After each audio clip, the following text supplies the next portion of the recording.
The following is an Operation Podcast production. I just sort of run whatever feels true to me and my body through my own algorithm. Yes. And just kind of see what is most supportive of me, and what has been so helpful for me in the past couple years is really claiming God. I've been so grateful that it really pushes me to be the best version of myself, because I know that I'm really in it with people, and you are too as a coach, or retreats or whatever I'm doing. I'm deeply in people's psyches, and I don't take that lightly. We're not embodying our enlightenment. In A Course in Miracles, that's the main text that I study. It says an untrained mind can accomplish nothing.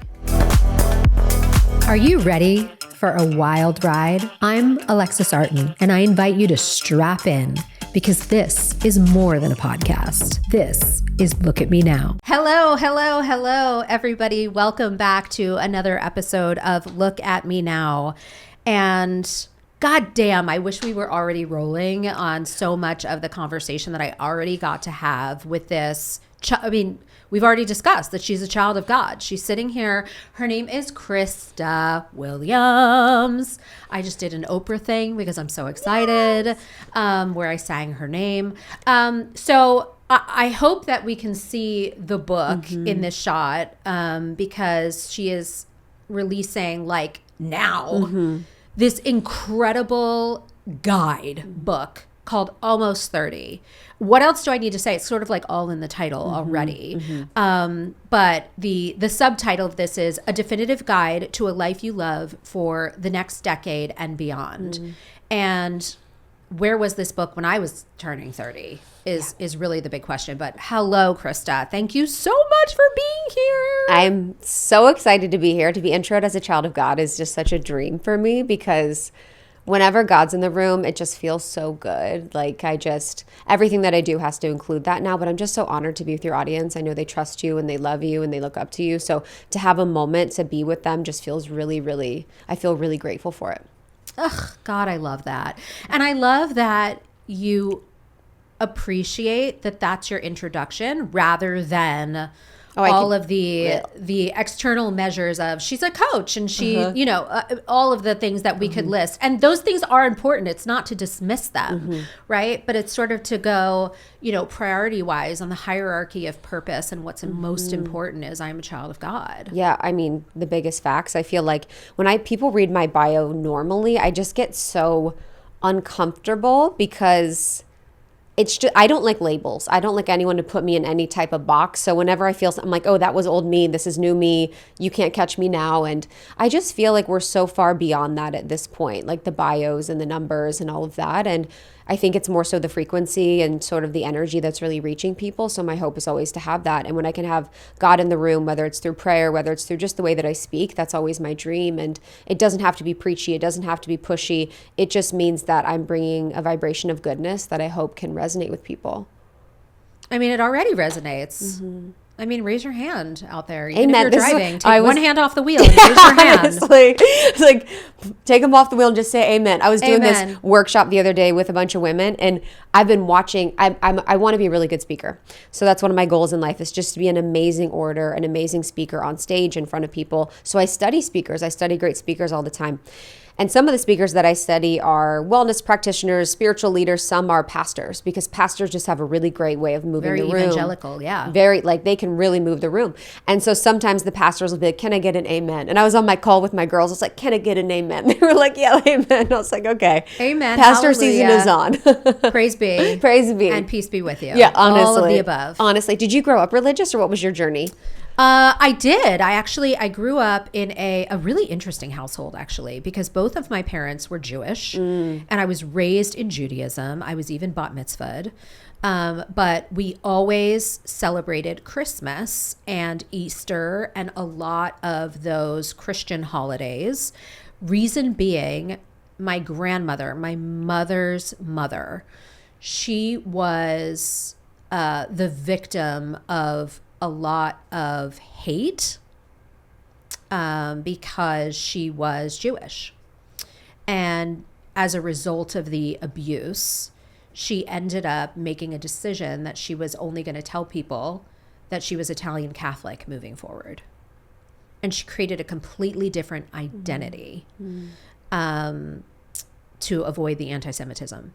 And as a result of that, she ended up raising her children as Catholic, like taking them to church and having a Christmas tree and all of the things.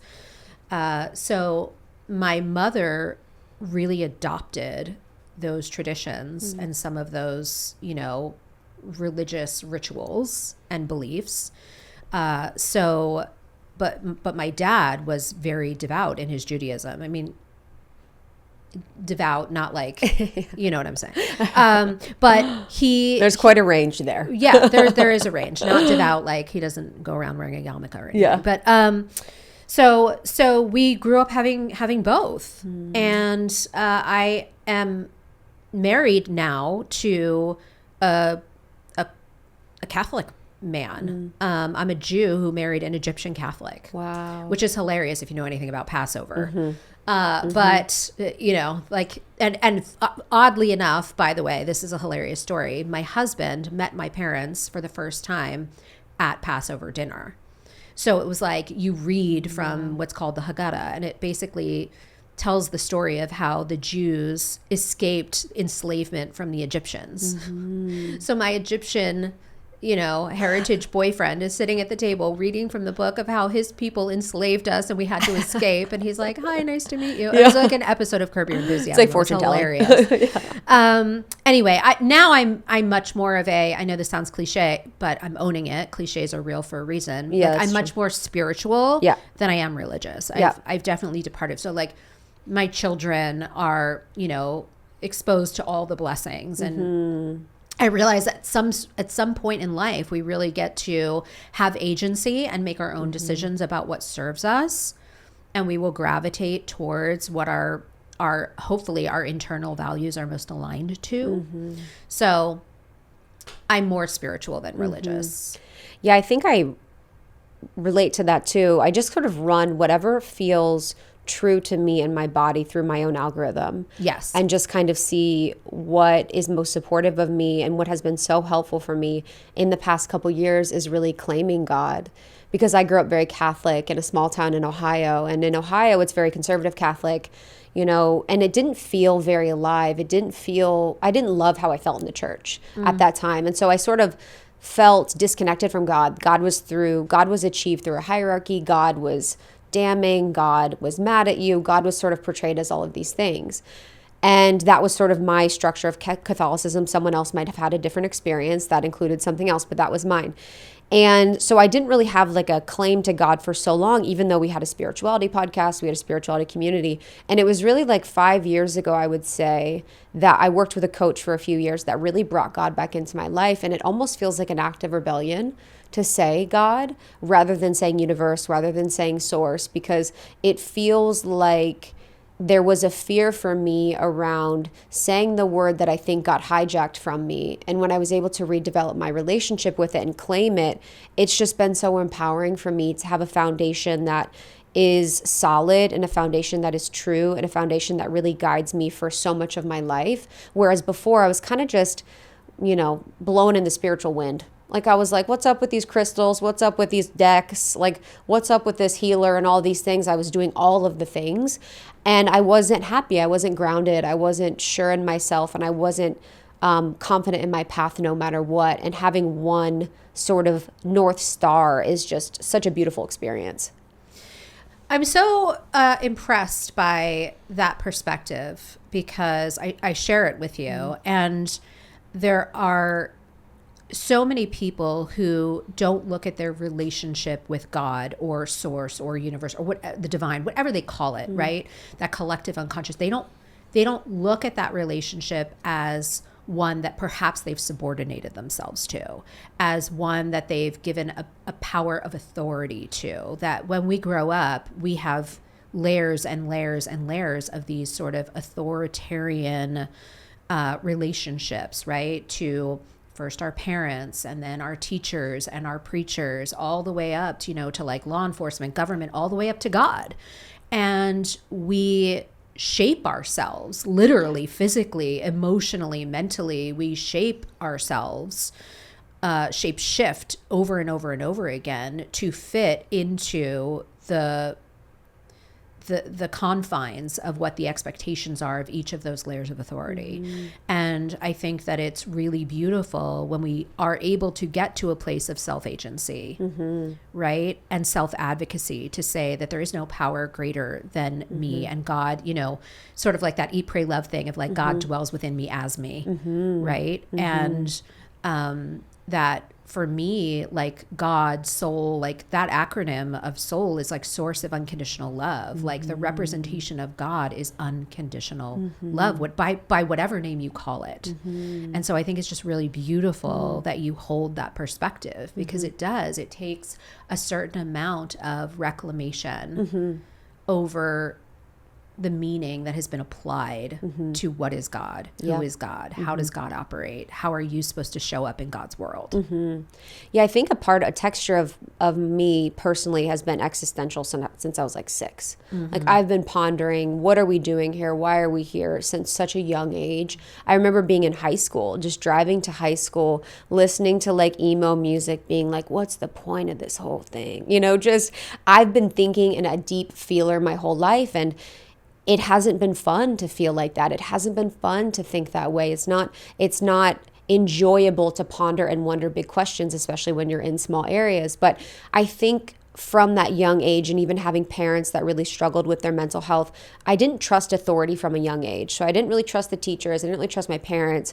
But that actually gave me this beautiful sense of curiosity and a sense of questioning everything. So where that can be sort of... it can give you a sense of destabilization from a young age, but it can also give you this really beautiful ability to be like, what are they telling me, and why are they telling me it? Like, even with the church, like, why are they telling me that God is through the priest? Why are they telling me that women aren't as powerful as men? Why are they telling me that angels are only available through God, that we should go to God first? Why don't I have access to angels? Like, you can really just use that like rebellious nature in such a beautiful way if you have that, you know, part of you, and really just question everything to create an experience on earth that feels unique to you and that feels really true to you. It's so common to hear about people who do go through those destabilizing things that you're speaking of, right? And I want to get into the juiciness of that because you're right. There is something about how that shapes us, right? Mentally, emotionally, physically, spiritually. To go through whatever, you know, and I'm putting this in air quotes, like sort of traumas we go through as children. For me, it's funny you say 6 years old, because for me at 6, my aunt and uncle died in a plane crash. And the ripple effects of that were so destabilizing. But the gifts of that were also that it did make me hypersensitive, hypervigilant. It made me esoteric. It forced me to ask the bigger questions. What, ready or not, you know, here I come with the bigger questions. Everybody goes through those formative experiences to one degree or another. It does happen on a spectrum of severity, sure. But the fact that it heightened your insights, the fact that it heightened your intuition and your availability to that. I want to dive deeply into that. So we always start on this podcast looking at the past, and we've already sort of organically found our way there. But here you are growing up in this environment of your parents having some mental health things going on, to the point where you are deeply tuning into the deeper questions, into the deeper discomfort, and a natural curiosity into why is that there, and what is possible around all of these feelings that I'm feeling, the thoughts that I'm having, the questions that I'm having. And can you walk us through how that all sort of formulated in you? Yeah, I think when I think back to my life, something that, you know, might be helpful for the audience before I go into it is just whenever you're looking back at your life, it's always looking at how it's impacted you, but it's also can be really helpful to look at how it's impacted you positively. I think sometimes when we're processing our experiences growing up, we can sort of really look at how trauma has impacted us negatively. But I've had really traumatic experiences become some of my dharma, become some of my gifts. But from a young age, you know, I grew up in a household where my parents were not emotionally available. You know, there was some neglect going on, and they were really mentally unwell. And so that meant for me that in order to find connection, I had to shapeshift to be a certain way. And that meant I had to be perfect. That meant I had to be attuned to them. So I had to find my attunement to them. That meant I was the one always asking questions. That meant I was the one helping to process for them. That was like me really just sort of energetically following them around to try and get the connection that I really wanted. And so for most of my life, I was really unconsciously doing that in relationships and with people. I'm very, very sensitive and I'm very psychic. But what I was doing was using that sensitivity and those gifts to sort of people please, shapeshift, self-erase, make everything about them, ask them questions, interview them. And then I would just sort of be invisible wherever I was. Like I would be facilitating this really deep conversation with someone about their whole life, and I would never have a question asked about me. I'd never share about me. So it was a lot of self-erasure, from a young age. You're a chameleon. Yes, really good at it. And so same. many, I get it. Yeah, and it's such a gift now. Like you can really use that in an empowering way. But when I was using it unconsciously, and for so many of us, when the trauma impacts us, it's at first very unconscious, and so we kind of have to work with it to find the gifts and use it consciously. Mm-hmm. And for me, what this has led to, with the podcast as just my greatest gift is I'm able to be in my curiosity, be in my chameleon, be in my question asking, but it's actually like me using that, traumatic shape-shifting part of me for good and for my dharma and my purpose. So I'm always in belief that some of the most traumatic events of our life can shape us to really give us the gifts that we can share with the world. I couldn't agree more. And I think there's a beautiful distinction between people in manifesting go like, universe, serve me, serve me, serve me, help me get this thing, rather than universe, use me to serve. Mm-hmm. Could go on forever.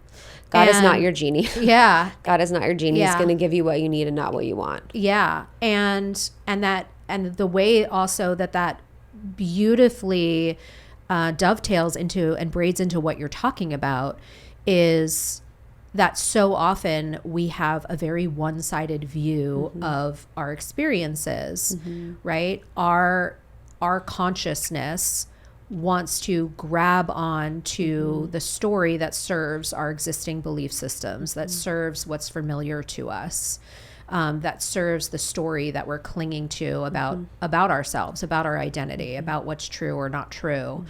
And we are negating half of the story, right? And it goes back to the, something that I really devoutly study, which is the DeMartini method, and how, what goes up must come down, equal distance. For shadow, there is equal light. For particle, there's antiparticle. It's scientifically, everything is equilibrated. Everything is balanced equally in life. You can't have, one side of a magnet. You can't separate it. The positive and negative charge are equally balanced for a reason. And that is true of all of our experiences, right? Whatever label you want to put on an experience, you're putting that label on because you're not actually looking at the entirety of the experience. And that is speaking to, somebody seeing the gifts in something that they might not otherwise see because they're not allowing themselves to be available to seeing the gifts. That's huge. I'll never forget, there was, we have those defining traumatic moments of our life. We all have like the 5 or whatever. And some of them are truly deeply big T trauma, and some of them are so silly. I had one that happened when I was really young. I was like 10 years old. I was at the dinner table with my grandparents and my parents. My dad lost his job a lot, so he had lost his job again. And my grandma started to call him out for it. And I was like daddy's girl. I was 10 and I was like, no one's talking shit to my dad. So I was like, how could you be so brash? And I used the word brash. I was like, I am a queen on earth. I used the word brash. But I just was like, we got in this fight and I got shut down for speaking my truth, all these things. So that became a defining moment for me. I shouldn't speak my truth, etc. Many years later, I was with my sister and my mom in Palm Springs, and we were sitting at this table, and I was like, I want to ask you guys about this situation. Do you guys remember this happening? Like, what do you remember about the experience? And it was so wild because my mom's recollection of it, my sister's recollection of it, my recollection of it, completely different. literally none of us had the same recollection of that scenario. And so whether it was my preconditioning that led me to believe that to be true and then perceived it as such, or whether it was theirs, it was just such a moment for me that really woke me up to the fact that we have these perceptions and we have these beliefs that our brain is looking to validate through our experiences. And I see this all the time in my own life with the way I move in the world. I see this with my clients. And so we always have to be mindful of just how we're assuming people to think, how we're assuming things to happen, because we are coming in with a perception. We are coming in with a belief that usually wants to be validated for our safety. And the more we can just be present to things and sort of, again, question everything, every thought, every feeling, every, emotion, the better off and the more expansive our life will be. Yeah, I mean, the quality of your life is based on the quality of the questions that you're willing to ask yourself That's about a good one. it, for sure. Mm-hmm. And it's the same thing as talking about eyewitnesses to a crime or to an accident. Everybody is going to have a different recollection. And then you ask the same person, more than once what their recollection was, and it changes. And there is a lack of certainty when it comes to human perception. There just is. And you have to hold yourself accountable to asking the questions, to balance the narrative, to look for what you're not seeing, because we all have these blind spots. And there is even a quality of difference between, if I'm talking to a client, if I ask their brain something versus if I ask their body something, we're getting very different answers versus then if we tap their spirit and ask their spirit something. And that's why I think it's so important in our field of, working with people holistically to actually really help them heal themselves, that you're integrating all of those different perspectives and asking all of those different questions. So I really appreciate the responsibility that you're bringing to how you show up. I think that's so powerful. It's, I'm so grateful for my work, for the high standard that it holds me to.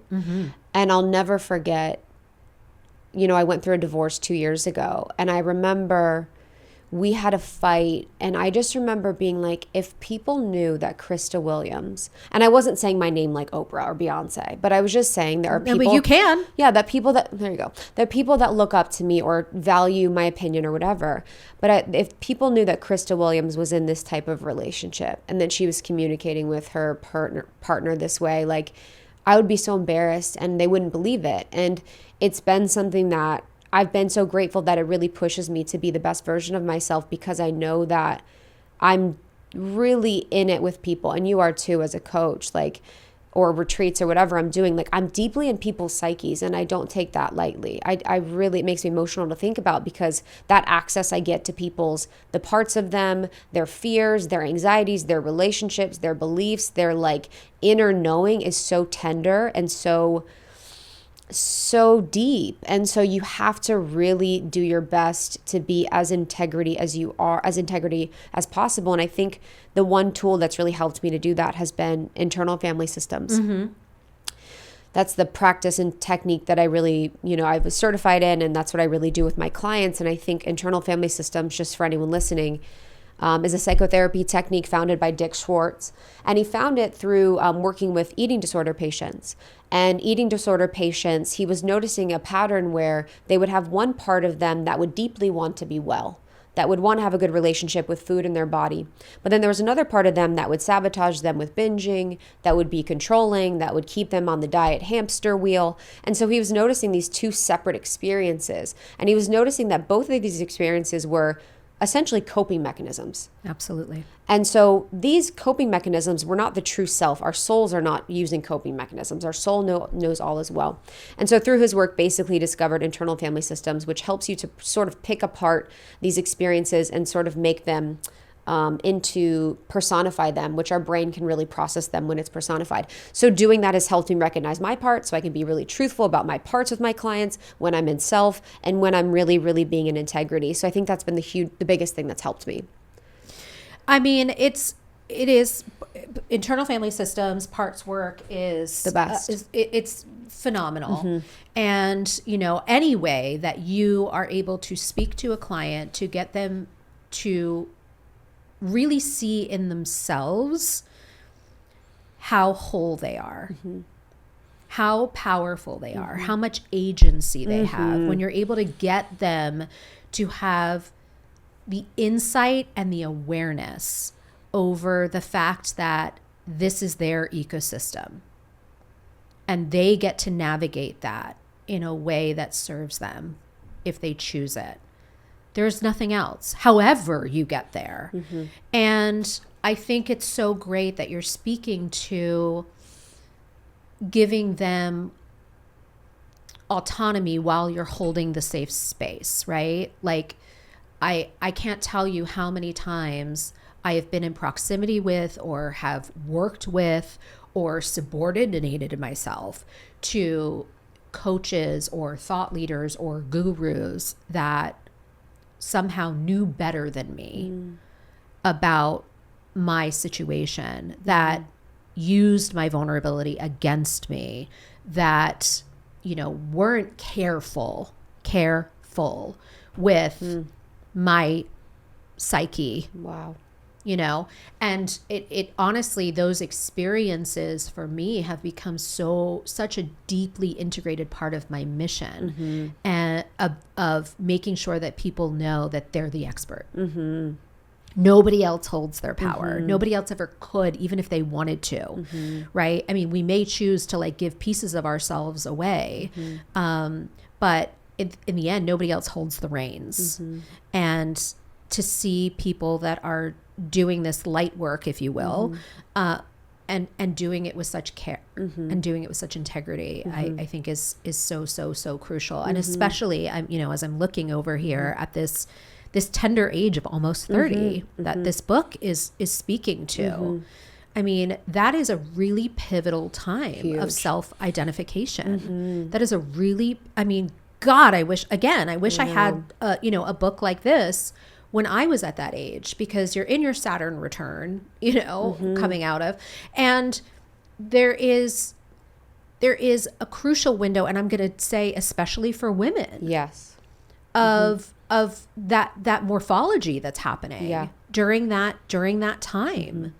And it's what are we, you know, what foundation are we sitting on? Yeah. And that's why we wrote the book, because, you know, we started the podcast Almost 30 that I do with my best friend. When we were almost 30, we didn't really know a name. We just kind of were like, let's go with this, because during that time, we both met at like a rock bottom. You know, I was someone that was struggling with my body. I was struggling with finding purpose. I was really depressed and anxious because I was trying my best to find a life that felt like it had more meaning than the life that I was living. And I just desperately wanted to do something that felt purposeful. And it would just make me sick and keep me up at night. So that was sort of my journey. She was single and struggling in relationships and her career. And we were like, no one has taught us any of this. Like, what is the new manual, or what is the new way? Because for my parents, it was like, get married at 24, 25, buy a house, get the car, have the kids, and then you're kind of set, even though you're unhappy. So for us in our generation, especially for women of today, we're completely rewriting the script. You know, women are now making more than men. Women are more educated than men. Like, we're waiting longer to have kids. We're having less kids. There's more student debt. Like, the world is really changing. And so what is the new manual for support for people that are turning 30? Because when you're 26, around the age of 26, your prefrontal cortex comes online. So that is your, you know, frontal lobe that is for conscious processing. And you could say that until that point, you're not really who you came here to be. With that prefrontal cortex ability to process, you're able to be like, okay, my parents told me that I should be a doctor. And then at 26, you're like, do I even want to be a doctor? Do I even like that? Like, do I want to live in this state? Do I want to be with this person? And you're sort of living with the pre-recording of what everyone told you to be until that point. So when you get to that point, your prefrontal cortex comes online, Saturn return is happening. It can be very scary. You know, it can be very disorienting and dysregulating. And for us, it was that. And I think in the depths of our loneliness and feeling lost, it was really when we found each other, and when we really started to explore what it meant to live a life that we love and really rewrite the script on the people that we were told we should be.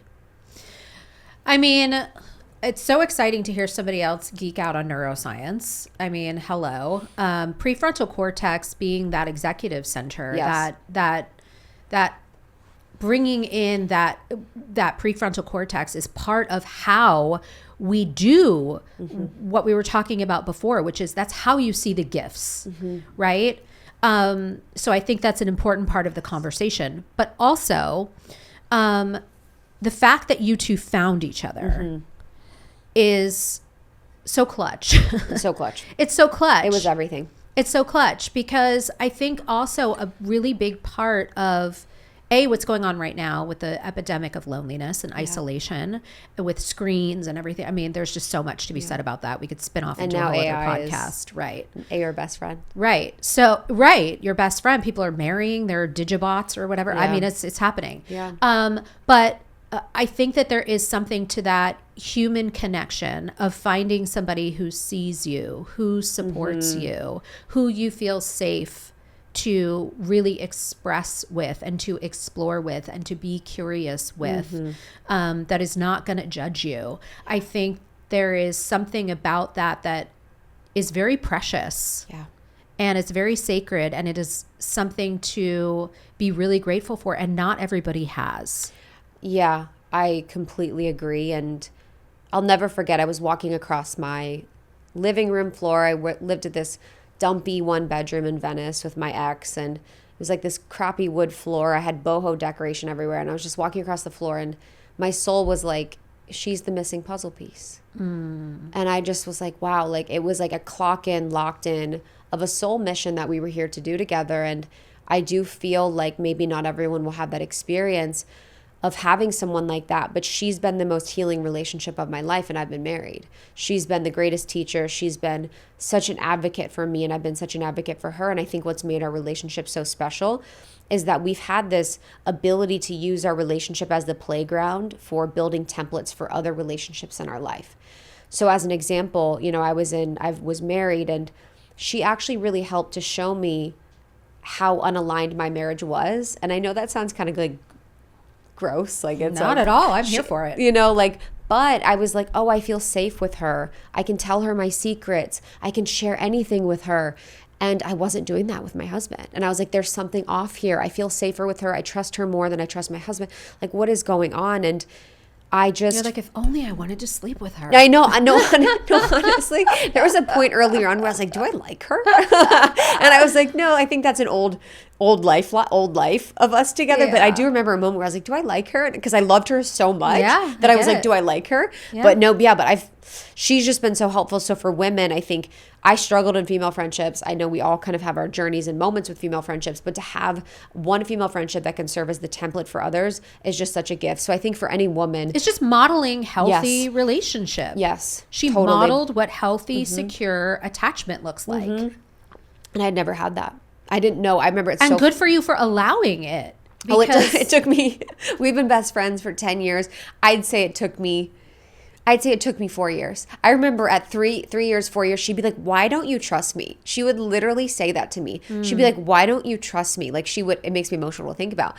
And I used to always say in therapy, I don't trust anybody. I don't trust, even therapy. I remember she's like, you should go to therapy. I was like, I don't trust therapists. Like I just didn't trust anybody. And what it took for us, which is so helpful for me now, was we had to go through really hard times.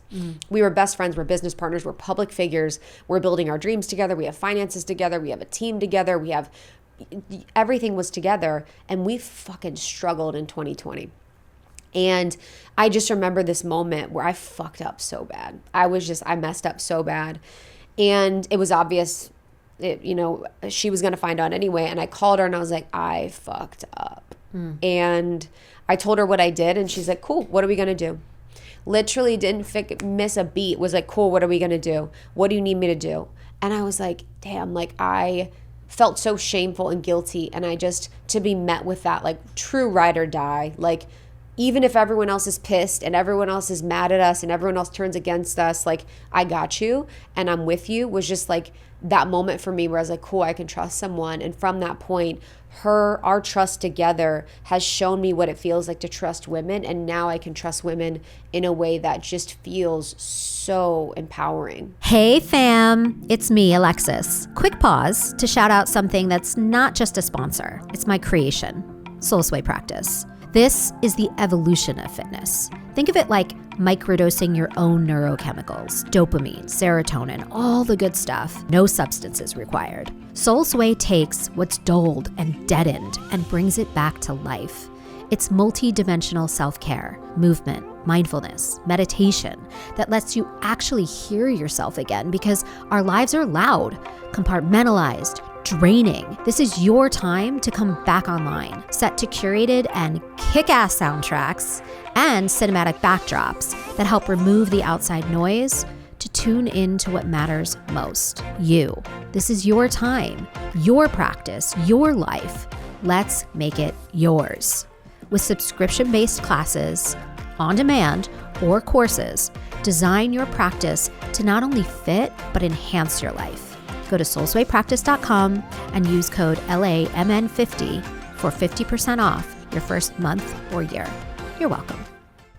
And what is so fascinating as you say that is like, that is this podcast, right? Yeah. That is the work that we do for people, is to find that within themselves first and foremost, that no matter what you do or you don't do, I've got you. Yeah.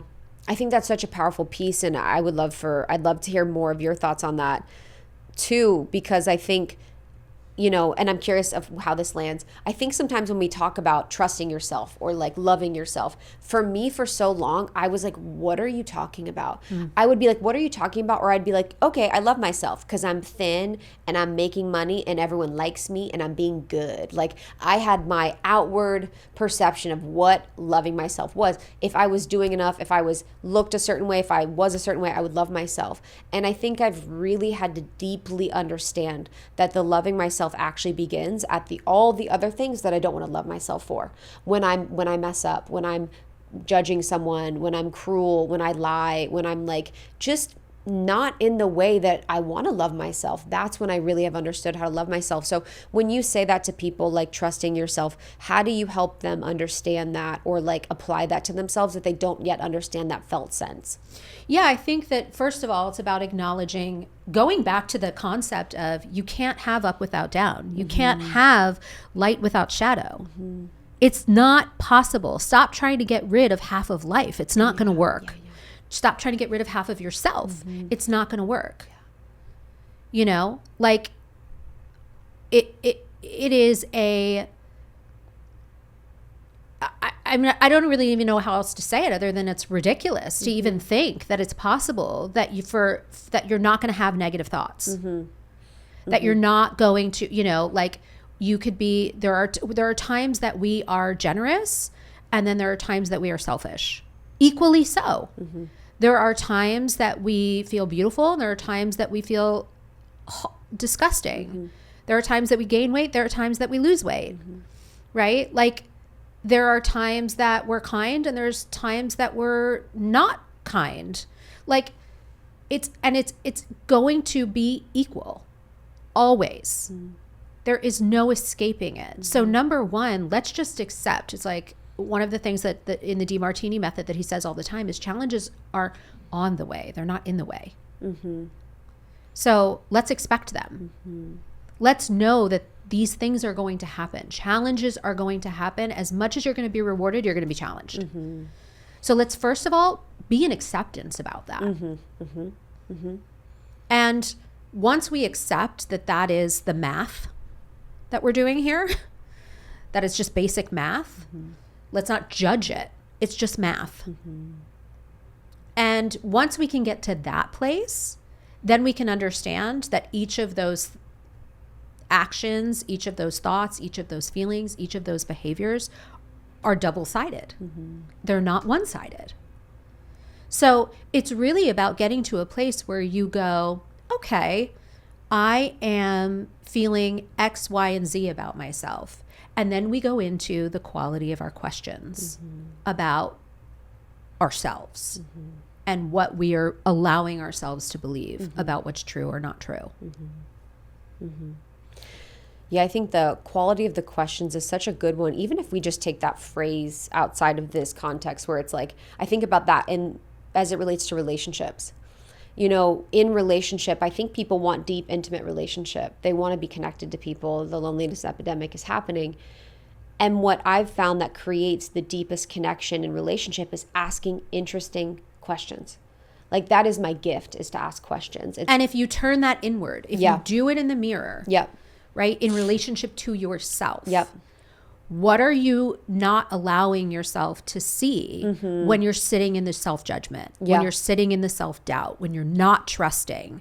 What is actually going on there, right? That's where you need to actually hold yourself accountable to the balance sheet of, oh, I'm only seeing the negative. I'm not seeing the positive. I'm not seeing the gifts.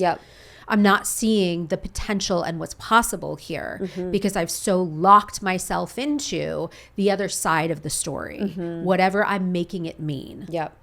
And again, so often it's like the mind, the matrix of the mind, right? The consortium up there that is going, this is what I've agreed to believe, to see, you know, to accept, to honor. This is what I've agreed to discard and to dissent from, right? But then you go into the body and the body has something completely different to say. You go into the spirit has something completely different to say because the mind will lie to you. The mind is designed to lie to you, but the body can't lie. The soul is not going to lie, can't lie. So what master are you serving? Are you serving a lying mind? Or are you serving a body and a soul that are actually here to be, you know, what I say all the time is your body is a compass for your soul's true north.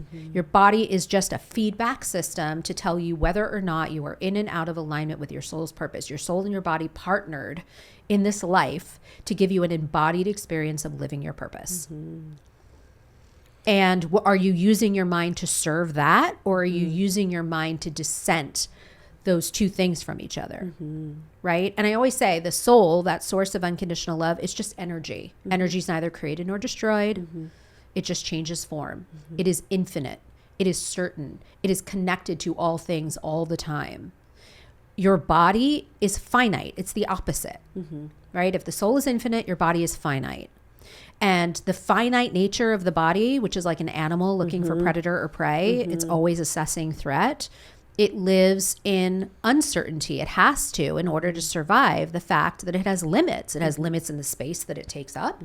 It has limits in the amount of time that it's here. It's got to fight for its existence. So it's uncertain and it's separate from everything. They're opposites, but they're complementary opposites. They're designed to serve one another, to give you the fullest possible experience of your potential and possibility while we're here. Beautiful. And that's the soul body paradox, right? So it is about utilizing the inherent trust that the soul has, the certainty that the soul has, the unconditional love that the soul has, and bringing it into your embodied experience, because your body doesn't want to trust. Your body wants to doubt. Your body wants to judge. Your body wants to look for everything that's wrong. Right? Your mind is doing that as well. It's part of the body, right? It's the amygdala that is that monkey mind that's running around rampantly and going like, we've got to look for everything that's wrong, including within ourselves, right? So that we can stay safe. It's about inviting the spirit, inviting the soul, inviting sometimes what's unconscious to come in and go, no, everything about you is lovable. There's nothing you can do or not do that is not worthy of love. That's where you're going to bring the trust in. But sometimes we get so deep in our humanity, in our animal-like nature, in our primal selves, in our amygdala, that we're not bringing that prefrontal cortex online. We're not bringing the soul enough into the equation, that the math is bad. And so when we go into, as you were asking, like more of that self-doubt, more of that self-criticism, more of lacking that sense of self-trust, right? It's because we're not embodying our enlightenment. In A Course in Miracles, that's like the main text that I study. It's says an untrained mind can accomplish nothing. And I just really love that because it's just, I love pithy and simple. I'm just pithy and simple all day. But I just really love that. And I think about that often because we have this mind that really is just running old programs. And sometimes I like to think really simply about my negative thoughts or things that aren't serving me. And I'm just like, oh, that's an old neural pathway. I'm like, oh, that's just an old neural pathway. I got to make a new one. And I'm just like, instead of ruminating, going into it, processing it, thinking too much about it, and then giving it more of that energetic equal to stress, anxiety, tension, I'm just like, oh, forgot. And just make it short, pithy, and simple. Yeah. Just even asking the question, what else is possible here? Yes. Totally. Even just giving almost like you're going into ChatGPT and giving it the prompt. Yeah. What else is possible here? Yeah. And letting yourself start to self-source the information of other than what you're locking onto that isn't serving you or you wouldn't even need to ask the question in the first place. I think that's why coaching, I've enjoyed coaching so much is you can't see your own limitations so often.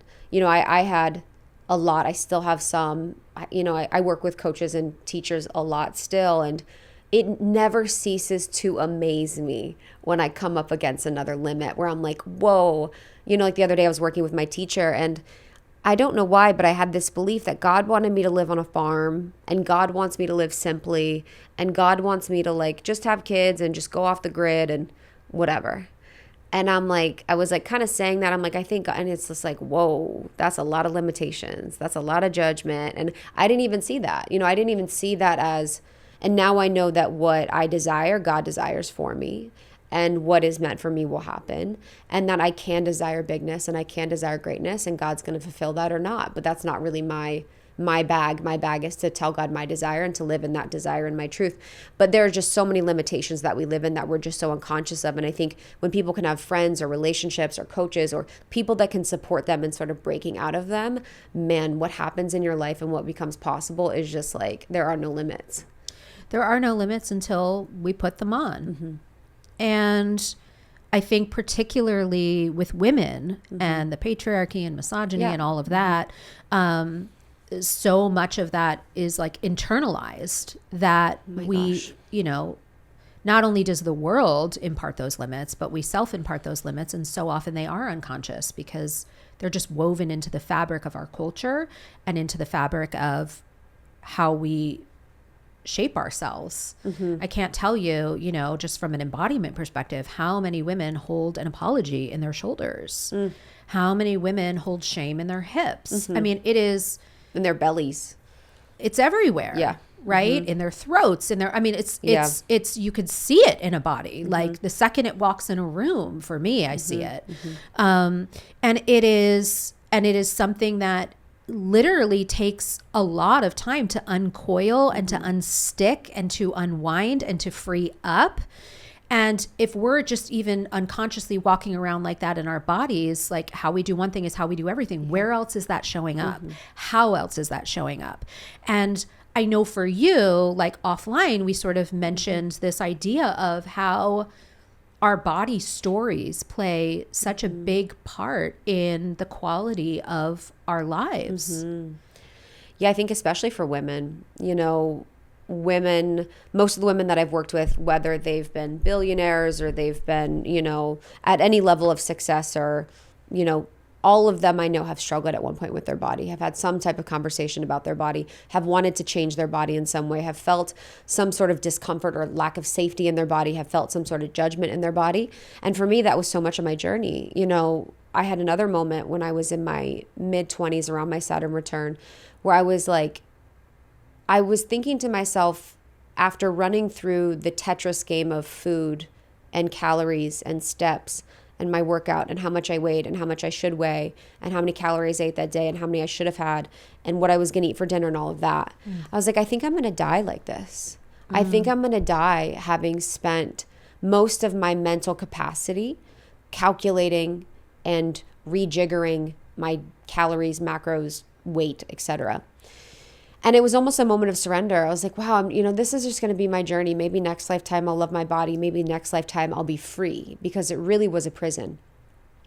And at that point of surrender actually gave me this sort of ability to transform. And Carl Rogers, who's, you know, the grandfather of therapy, basically talks about this paradox of transformation. And in the paradox of transformation, you have to accept something in order to transform it.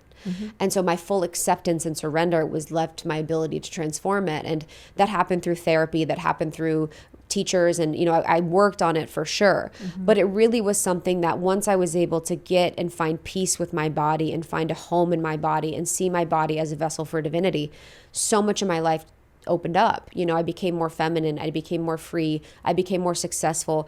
I became more embodied. I found deeper love and sex and pleasure and creativity. And, you know, it just was unbelievable. And so my hope and wish is that for every woman to understand first the beliefs that she has about her body, whether that was implanted in her through the patriarchy or through her mother or through culture and society, and then to really look at that patterning and to know that most of the beliefs that we have around our body aren't ours. And to be able to reclaim the narrative that you want about your body and reclaim your body as your own and have this deep relationship with this beautiful, like, thing that is alive and with us throughout our entire experience. I mean, our body is our best friend. Through all of the abuse and all of the bullying, it has been here the entire time, supporting us and trying to do good by us. And I think for anyone that wants to really work on their relationship with their body, finding books like Women, Food, and God by Janine Roth is just like a Bible. And Feeding the Hungry Heart. Feeding the Hungry Heart. Any of her books are just like immaculate and incredible. And just starting to rework and maybe just see the ideas and perceptions you have about your body on paper can be a really great place to start. It's so funny because I'm like, okay, is everybody that's listening to this who knows me a long time is like, oh my God, she just said everything you say. Like you just said so much of what I say ad nauseum. Wow. So it was like me sitting in a chair across from myself. Wow. Like that was wild. Wow. And so I guess the exclamation point is I couldn't agree more. Yeah. And it is something that most people do walk around on a deeper level unconscious too. They walk around aware that they dislike their body, you know, aware of their, you know, behaviors and patterns and rituals around their relationship to their body, such as dieting or working out or what clothes they will or won't wear, and et cetera, et cetera. But it is a deeper conversation a lot of times when people are like, oh, this isn't working in my life and that isn't working in my life and I'm not thriving here and I'm not thriving there. And it's like, well, how do you expect to fly if you don't trust the plane? I also think about too, so many women, you know, I work with women on the voice and speaking, like to help them be in their fullest expression. And so many women want to be fully expressed, yet they are like micromanaging every calorie that they have. They want to really feel the fullness and richness of life, but yet they are taking, you know, no gluten, no dairy, all these things. They're just restricting so much in the nourishment of life. This is nourishment. This is how we nourish ourselves. And they're controlling every single thing that goes into their body, but yet they think they're going to live a fully expressed, embodied life. You can't live in the fullness and richness of your life if you are controlling every single thing and calorie that you do. And for women that want to be more liberated in their body or their sexuality or their creativity, so much of that is loosening the reins on the grip that you have of your body and the food that you're consuming or the workouts that you're doing. It's having an unconditional love for your body the way that you would a child. Would you tell a child, no, you can't have that many calories? Would you, a child that is working tirelessly on your behalf, right? I did my chores. I did my homework. I carried your burdens. I did all the things. Like, do you love me now? And you're like, nope, you had too many calories. Nope. Work harder. You don't get to sleep. You got to keep going. You know, it's like, it's, you know, no, you're not, you're still not enough. You're never going to be enough versus I love you. There's nothing I wouldn't give you.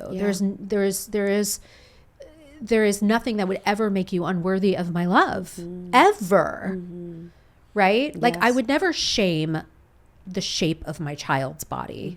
I would not, you know, it's like, it's just unfathomable. Right? And yet what we do to ourselves all day, every day, regardless of how tirelessly our body is working on our behalf all the time. It is really, truly next level. So anyway, I'm so grateful to have that conversation with you because it is a conversation that needs to be had, it isn't being had enough, and it isn't going deep enough. Like real beauty, like, okay, great as a tagline, but can we actually have a deeper conversation about what that is and what that means? What is the definition of beauty when we're talking about real beauty?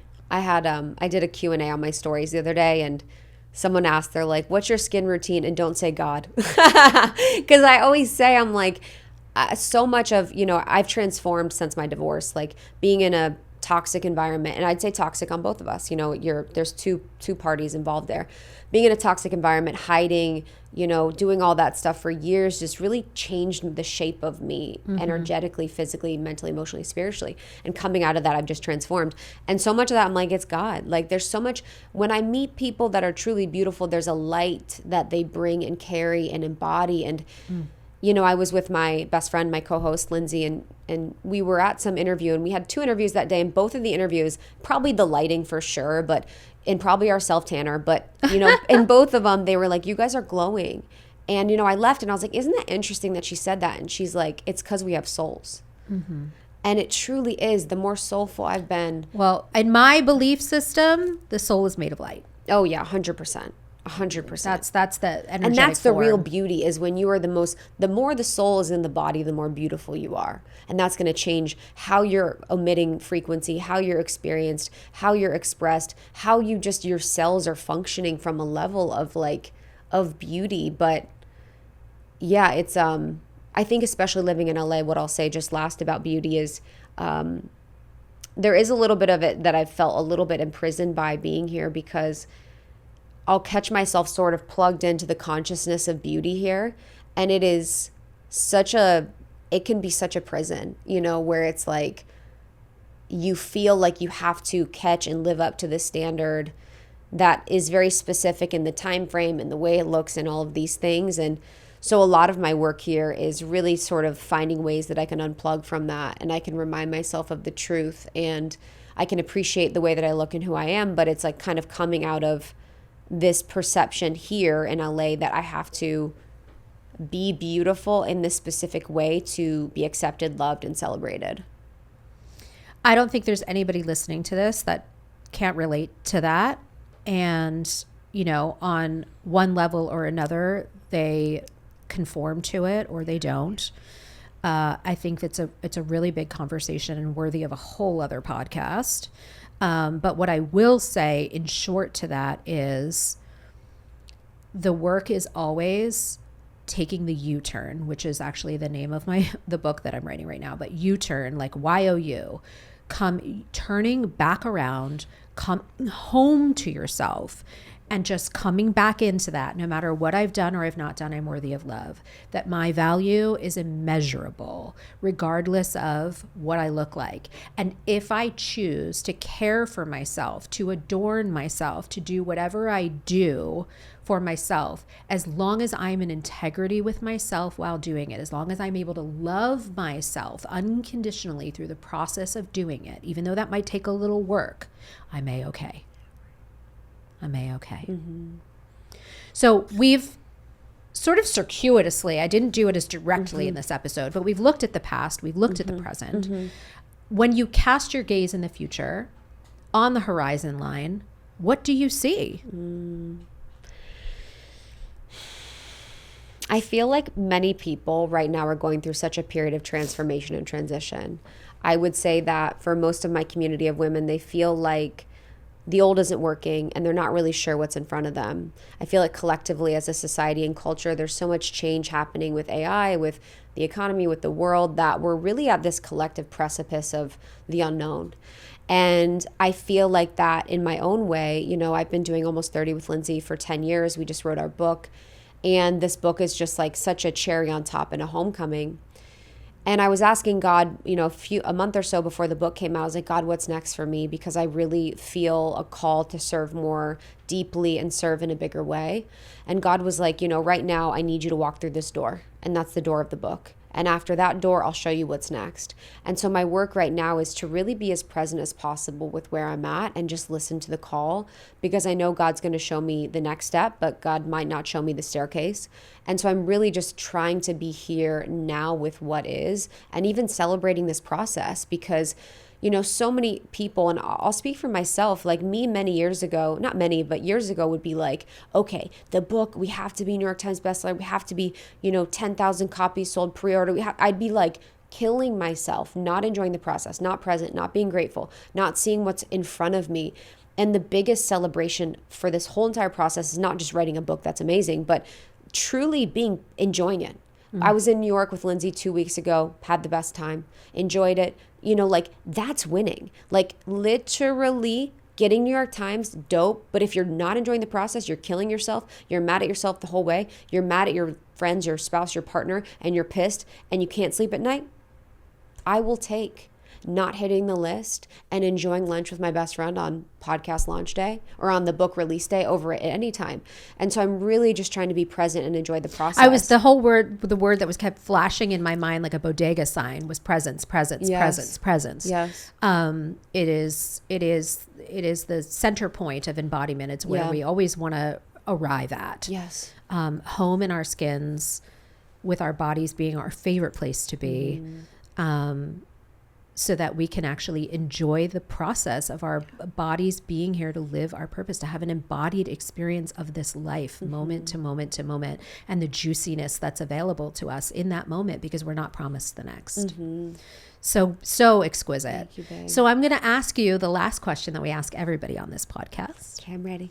So imagine that you have a mirror in front of you, and all of the external gaze falls away. Okay.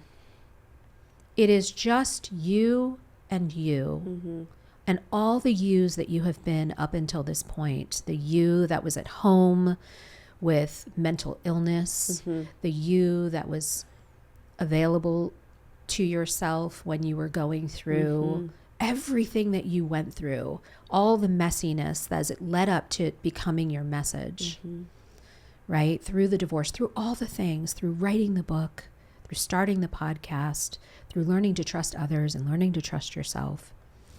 And now you're standing at a precipice in this mirror and going, look at all the resilience. Look at everything that I have gone through, that I've risen through. And here I am standing tall. No matter what I've done or not done, I am worthy of love. Self-advocacy, agency. This is your moment to say, look at you now. What is it you have to say in the mirror?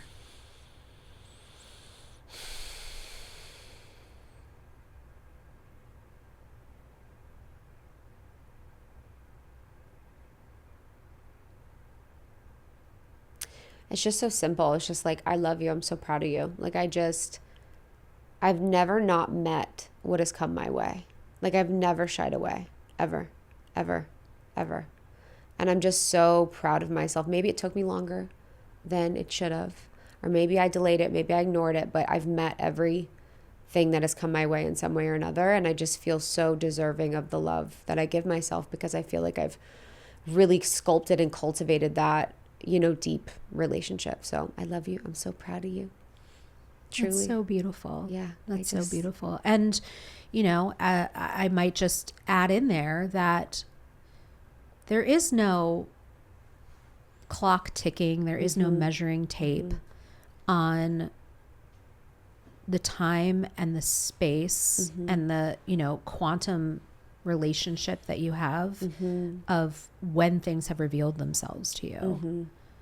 And I say that to everybody that's listening. There is no magic formula, no specific amount of time, no number on the scale or and in your social media or there in your bank account. Like there is no number that is ever going to equate to the quality and the richness with which you are here to experience yourself. Beautiful. Can't wait for your book. I can't thank you enough. This has been amazing. For being here and for sitting down and having this really beautiful, really transparent, honest, juicy conversation. I am so excited for everybody to run, not walk, to go buy this book, Almost 30. You don't have to be 30 or almost 30 to buy. No, because again, if I can read the subtitle, it is a definitive guide to a life you love for the next decade and beyond. Let us not ignore the and beyond piece of this. Listen to the podcast. How do they be part of your world? Part of my world. Podcast is Almost 30. Morning Microdose is like our clips channel. But you can go find me on Instagram. It's Krista. So it's ITSKRISTA. I do retreats all over the world with women. I work with women one-on-one. You can go to itskrista.com. But Almost 30, the book, is a really great place to start with a lot of the teachings that I've been sort of living through in the past 10 years. I mean, I'll see you there. I'll see you in Krista's world. Yes, it's time. I'm getting in and I'm never leaving. I know. This has been so beautiful. I'm so grateful that we get to do what we do. Like, it's what a really, gift. I talk about a gift, talking about This gratitude. was like little Krista that was like, I want to go deep. I'm like, I go deep every day now. I want to go deep with a best. microphone, and here we are. I know. Honestly, that was my dream, and to do it. And yeah, you guys all start podcasts. Everybody do it. Yeah. Everybody do it. It's the best. It's, there's room for all of us. I love you. Love you guys. I do. I'll see you next time. See you soon. Bye, y'all. Bye. Join us for Look at Me Now, wherever you listen to podcasts. And be sure to share, like, and subscribe.